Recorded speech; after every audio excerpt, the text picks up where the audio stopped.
Hey guys, welcome back in YouTube channel Nikku Chaudhary reaction. मैं हूं नताशा। बात करेंगे यहाँ पे सपना के बारे में। अब हंगामा ये हो रहा था कि भाई जब से पता चला है सपना के ससुर जी ने सपना के खिलाफ एक केस कर दिया है, उसके बाद सोशल मीडिया पे काफ़ी ज़्यादा हंगामा हुआ। अब कुछ खेमे में जैसे पड़ोसी, वकील, सबके खेमे में खुशियों की लहर दौड़ गई। एक मतलब झिलमिलाती लहर।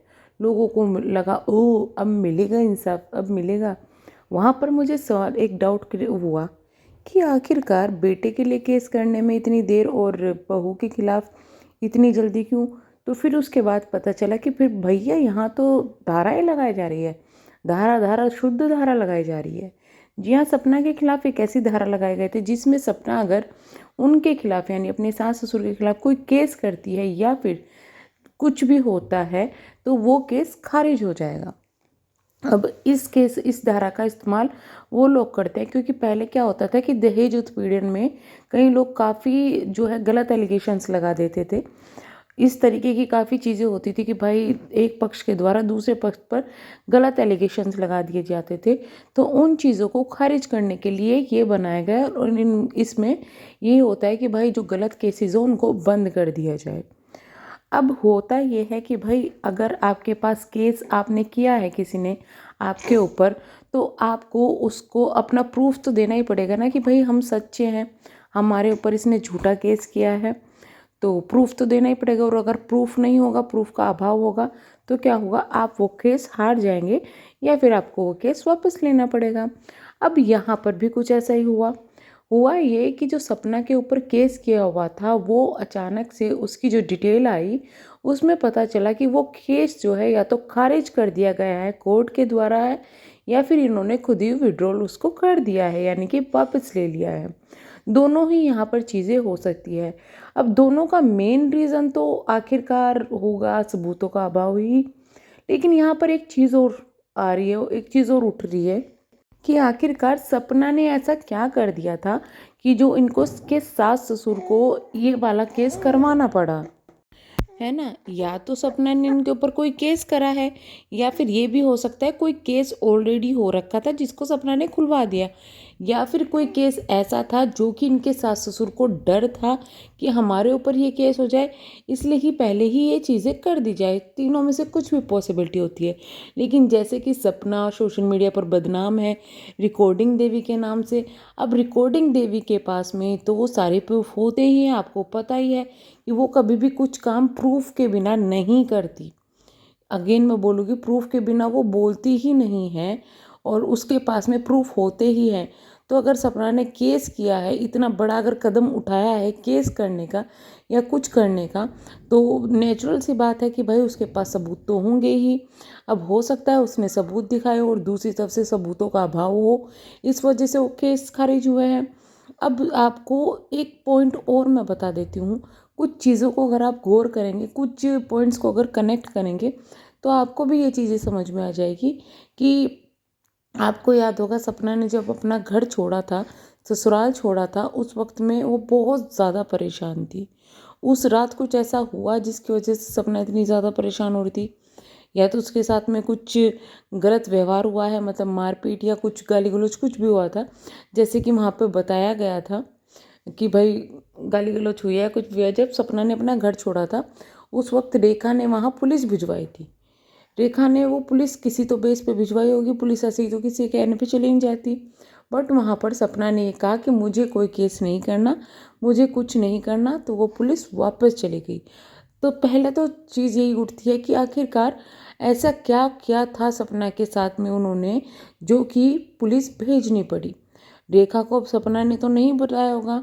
अब रेखा को पता तो इनके रिश्तेदारों से ही चला होगा कि कुछ तो चीज़ हुई है, क्योंकि रेखा सपना से उस वक्त डायरेक्ट बात तो करती नहीं थी। तो कुछ चीज़ें हुई है।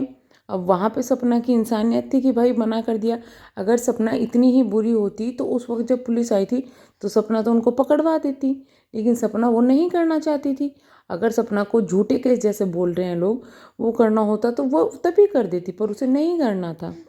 अब उसके बाद में चीज़ें ये हुई हैं कि जो रेखा है उन्होंने एक चीज़ और बोली पहले तो अंशु की लाइफ की बात करते हैं। अंशु ने बोला कि 7 दिन हो गए हैं वो भागे फिर रहे हैं, यानी कि अंशु के परिवार वाले, यानी कि अंशु के पापा प्लस वो मौसा जी जिन्होंने वो वीडियो बनाई थी कि द रोड जिसके पास है सेफ हाथों में है, यानी कि सपना के खिलाफ वो हैं, वो भागे फिर रहे हैं, ये हो रहा है वो हो रहा है। अब उस वक्त मुझे लगा था कि कहीं उन मौसा जी के तो खिलाफ सपना ने ये केस नहीं कर दिया, क्योंकि वो कहा यह जा रहा है कि वो सपना के घर के आसपास ही कहीं रहते हैं और सपना को ये डाउट था कि वो सपना की जो है देख रेख कर रहे हैं। देख रेख का मतलब ये है कि सपना का क्या कह सकते हैं कि जासूसी कर रहे हैं। हो सकता है सपना ने उससे रिलेटेड केस किया, उस वक्त मुझे यही लगा था। लेकिन उस वक्त केस तो उनके ऊपर होता, तो इसके पापा के ऊपर कौन सा केस लग गया, अंशु के पापा के ऊपर कौन सा केस लग गया। अब फिर रेखा ने फिर से एक बात बोली थी कि तुम बताती क्यों नहीं हो कि तुम्हारे घर वाले कहाँ हैं और क्या चीज़ें हुई हैं क्या नहीं हो रही है। तो पुलिस की भी बात की थी। अब ये चीज़ें मुझे तो ऐसा ही लग रहा है, ये चीज़ों को अगर कनेक्ट करें तो कुछ तो चीज़ें पीछे ऐसी हो रही हैं सोशल मीडिया से बाहर, जिसकी वजह से जो इनके ससुराल वाला पक्ष है वो मुसीबतों में घिरता हुआ नज़र आ रहा है। और जो चीज़ें हुई है वो सच ही है, क्योंकि सपना के पास सबूत होंगे और इनके पास सबूत नहीं थे। अब इन्होंने इसलिए ये केस किया कि भाई वो चीज़ें जो हो रही हैं, जो केस वगैरह जो चीज़ें हुई हैं वो खारिज हो जाएगी इनका केस करने के बाद में, लेकिन कुछ सबूत नहीं मिले तो भाई इनको ही कदम पीछे करने पड़े, या फिर ये कहे कि कानून ने नहीं कदम पीछे हो गए कि भाई तुम लोग केस तो सही है, अब ये केस ऐसे ही चलेगा। लेकिन ये चीज़ें तो सपना ही बता सकती है कि आखिरकार उसने क्या केस किया हुआ है। और मुझे एक चीज़ और समझ में नहीं आ रही है, जो इनके जो पड़ोसी हैं या फिर ये कहें कि धीरज है या फिर ये कहे कि अंशु है, अंशु तो फिलहाल उनके घर पर ही है, तो ये लोग इस चीज़ का खुलकर बात क्यों नहीं कर रहे हैं। हर चीज़ को अगर ये बता रहे हैं, स्पेशली पड़ोसी हर चीज़ को बता रहे हैं, अब ये हो गया वो हो गया, तो इस चीज़ पर खुलकर क्यों नहीं बोला गया कि आखिरकार सपना ने कौन सा केस किया है, किस बेस पे किया है और क्यों किया है, जिसके खिलाफ इन्होंने ये धारा लगवाकर केस किया था। यानी कुछ तो हुआ है। अब लोगों को कहीं को ये भी डाउट हो रहा था कि जो द रोड चैनल है वो सपना के पास है, ये लोग हार गए हैं इस वजह से हुआ है। ऐसा नहीं है, द रोड का उससे कोई कनेक्शन नहीं है।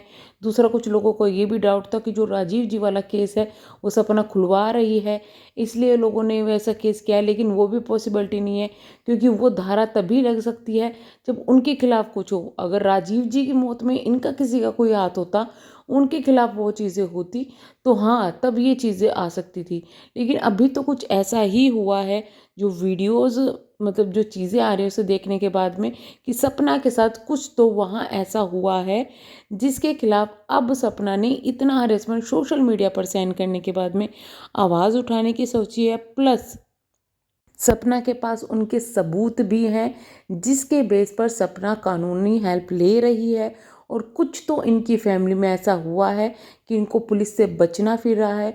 कुछ तो ऐसा हुआ है, जो अंशु ने उस दिन लाइव की थी वो इतनी डर कर की थी। कुछ तो ऐसा हुआ है कि अंशु को वापस यहाँ आना पड़ा। तो चीज़ें तो बहुत चल रही है, पीछे पीछे चल रही है। सोशल मीडिया पर ये लोग नहीं आ रहे हैं, लेकिन यहाँ पर जो सफाई देने के लिए बार बार आते हैं कि सपना यहाँ गलत है वहाँ गलत है, मैं इनकी पड़ोसियों की बात कर रही हूँ, वो अब इस मैटर में क्यों नहीं बोल रहे हैं कि भाई आखिरकार सपना ने केस किया तो किया क्यों। क्योंकि उनको भी पता है कि सपना ने अगर केस किया है तो सबूतों के तौर पर किया होगा। और अगर ये लोग बचना चाहते हैं तो इनके बेस्ट आइडिया यही है कि शायद किसी ने आइडिया दे दो कि आप ये वाला केस कर दो। क्योंकि देखिए, वकील को भी कभी कोई ये तो नहीं बताएगा कि हाँ हमने ये काम किया था इस वजह से हमारे ऊपर केस किया। वो तो यही कहेंगे हमने नहीं किया जी, झूठा केस है। वो तो यही कहेंगे ना कि झूठा केस है। तो ये तो आगे जाके पता चलता है। और वकील कुछ भी हो भाई, वकील अपने जो क्लाइंट है उसी का साथ देता है, सामने वाले का कभी साथ नहीं देता। कोई इतना यहाँ पे ईमान का वो नहीं होता है कि भाई, क्योंकि उनको तो काम है ये, उनको उनका जो क्लाइंट है उसकी रक्षा करनी है, चाहे वो गलत है सही है, ये तो उनका काम है।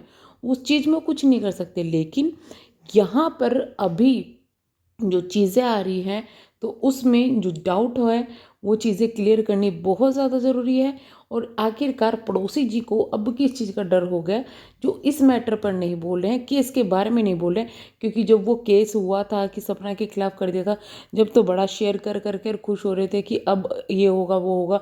और हाँ, ये भी तो कहा था ना कि जो लोग गलत अफवाहें फैला रहे हैं, ये कर रहे हैं उनके खिलाफ, तो सबसे बड़ी गलत अफवाह तो आप खुद फैला रहे हैं। मैं तो कहूँगी आप पूरे अफवाह हैं, खुद ही अफवाह हैं, है ना। क्योंकि आपकी हर वीडियो तो आंटी अंकल से शुरू होती है, ओगी से शुरू होती है और वहीं पर घूम फिर जाती है। क्योंकि आपको भी पता है कि आपका चैनल ही उस बेस पर खड़ा हुआ है। तो ये तो लगेगा ही ना कि आपने उनके जो फ़ायदा उठाया है उनके कंडीशन का। आपके तो हालात ये हैं कि आपने उनके घर में अपने घर से कैमरे ठोके हुए हैं। आंटी अगर अपने डॉगी को नहला भी रही है तो आप उसकी भी वीडियो बनाकर इमोशनली गाला लगा लगा कर डाल रहे हैं सोशल मीडिया पर। खैर क्या ही कहने। तो हम करेंगे यहाँ पर वीडियो को एंड। लेकिन हाँ, इतना ज़रूर है, कानून में जो चीज़ें चल रही है, सपना शायद उनके बारे में अभी बात नहीं कर सकती और चीज़ें नहीं आ सकती। लेकिन अगर वो केस गलत है जो कि सपना ने किया है, तो अब तक ये लोग चुप क्यों हैं, सोशल मीडिया पर क्यों नहीं बता रहे कि हमारे ऊपर ये गलत केस हुआ है। क्योंकि अगर ये बताएंगे तो सपना सबूत दिखाएगी, इसलिए ही ये लोग शायद यहाँ पर चुप हैं। तो चलिए हम करते हैं यहाँ पर वीडियो को एंड। मिलेंगे हम नेक्स्ट वीडियो में, तब तक के लिए bye bye, thank you so much.